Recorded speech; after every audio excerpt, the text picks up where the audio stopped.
다가오는 12월 극장가는 승자를 예측하기 어려울 정도로 그 어느 때보다 경쟁이 치열하다고 하는데요. 12월 기대작들과 배급사들의 올해 성적표를 정시우 영화 전문 기자에게 들어보겠습니다. 안녕하십니까? 안녕하세요. 네, 이번 12월에 제작비가 어마어마하게 들어간 100억 원이 넘게 투입된 한국 대작 영화들의 치열한 경쟁이 예상이 된다고요? 네, 지금 벌써 국내 대형 배급사 롯데엔터테인먼트, 또 CJ, 유가 각각 신과 함께 1987, 또 강철비를 강판으로 내고 12월에 마지막 흑행 경쟁을 펼칩니다. 네. 이번 주 이미 신과 함께와 강철비가 제작 보고회를 열면서 추락을 알렸고요. 네, 다음 주에 1987 역시 제작 보고회를 열고 홍보 활동에 들어갈 예정이에요. 네. 사실 배급사들의 가장 뜨거운 경쟁은 여름 시장이거든요. 근데 올해 여름 경쟁작들이 약간 심심한 면이 없지 않았어요. 네. 그리고 12월 작품들이 워낙 크다 보니까 아마 각 배급사들의 자존심 경쟁이 상당할 것 같고요. 네. 특히 신과 함께와 강철비의 경우 12월 20일 같은 날 개봉을 확정해서 기대와 함께 좀 과도한 경쟁이 아니냐라는 우려가 나오고 있습니다. 그렇군요. 보통 이렇게 대규모 제작비가 투입된 영화들 같은 경우에는 뭐 같은 달에는 잘 개봉을 하지 않는다라는 불문율 같은 것도 있었던 걸로 아는데 네네네. 이번에는 그걸 빼고 좀 배급사들이 도전을 하는 게 아닌가라는 생각이 듭니다. 같은 다른 해도 같은 날 하는 경우는 좀 많이 없거든요. 왜냐하면 네. 관객이 분산되니까요. 그렇죠. 근데 이번에 그만큼 자존심의 일환일 수도 있고 자신감의 일환일 수도 있고 충무로에서도 좀 궁금하게 좀 지켜보고 있는 중입니다. 네, 그 영화들의 성적표를 좀 앞으로 기대를 해보겠고요. 그럼 이번에는 대형 배급사들의 성적 한번 살펴볼까요? 네, 먼저 CJ를 좀 살펴보면요. 네. 올해 1년 농사가 정말 흉작이었어요. 네. 네, 1월에 개봉한 그 현빈 씨 주연의 공조죠. 이 영화가 흥행을 성공했을 뿐 그 이후 나온 영화들이 뭐 거의 이제 기대에 못 미쳤고요. 네. 지금 뭐 약간 기대를 했던 남한산성 또 최민식 씨 주연의 침묵 같은 경우도 영화 만듦새와는 별개로 흥행에서는 성공하지 못했습니다. 네. 가장 뼈 아팠던 건 아무래도 구남.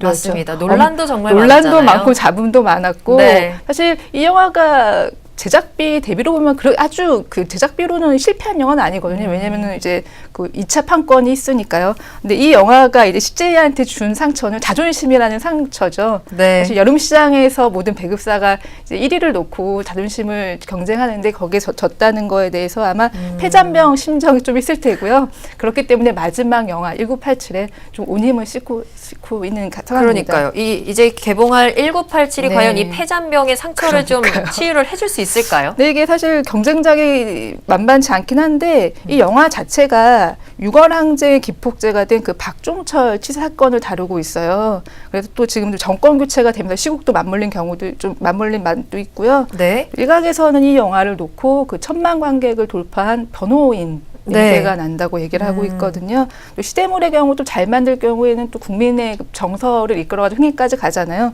그렇기 때문에 좀 지켜보는 기대감이 좀 높은 상황입니다. 그렇군요. CJ는 이제 올해 그렇게 성적이 많이 좋지 않았다라고 말씀을 네네네. 해주셨는데 그럼 롯데 엔터테인먼트는 어떻습니까? 롯데는 뭐 회생이라고 할 수 있죠. 왜냐면 네. 지난 몇 년간 롯데의 성적이 정말 아주 상당히 좋지 않았거든요. 네. 근데 그에 비해서 올해는 초반에 개봉한 보안관이 좀 잘 됐고요.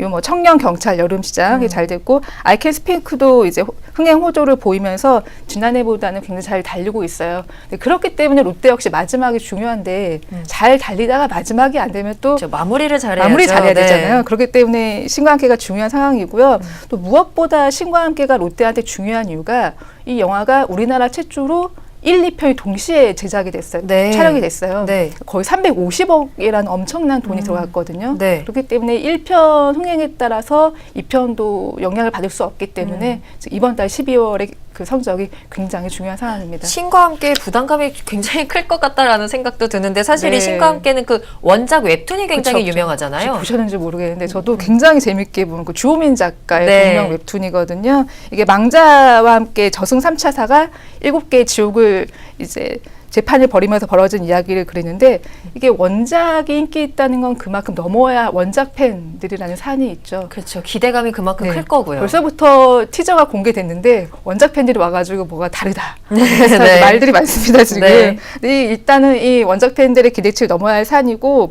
또 CG로 구현될 7개의 지옥 이게 어떻게 구현됐을지 이것도 아마 성패를 가리지 않을까 싶습니다. 그렇군요. 네. 네. 이번에는 뉴가 배급하는 강철비 얘기 한번 들어볼까요? 네, 강철배 역시 웹툰이 원작인데요. 네. 신과 함께에 비해서 아마 들어보신 분들이 많지는 않을 거예요. 네, 저도 좀 생소한 네, 이름이었어요. 원작에 네. 대해서는 좀 자유로운 편이고요. 곽도원 씨와 정우성 씨가 주연을 맡았고 그 통일납동 남북한에서 벌어지는 첩보물이에요. 네. 또 아무리 최근 북한 핵 문제가 대두되고 있지 않습니까? 좀 관심이 많겠네요. 그거 연결해가지고 좀 어떻게 살렸을까가 좀 관건이 되지 않을까 싶고요. 네. 네. 류의 성적도 그렇게 좋지는 않지 네, 않았습니까? 올해 류 같은 경우는 가장 시끄러웠던 게 옥자였어요. 왜냐면 옥자 같은 경우가 극장에 걸릴 거를 예상하고 이제 류에서 가져갔는데 네. 대형 배급사에 쓸어주지 않은 거죠.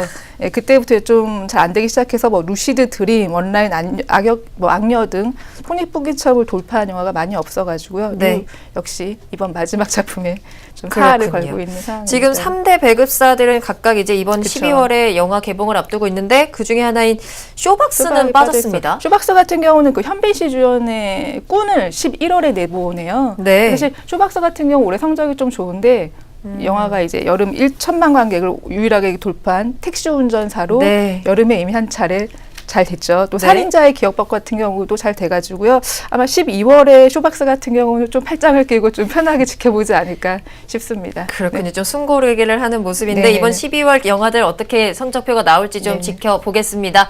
지금까지 정시우 기자와 12월 영화계 소식 살펴봤습니다.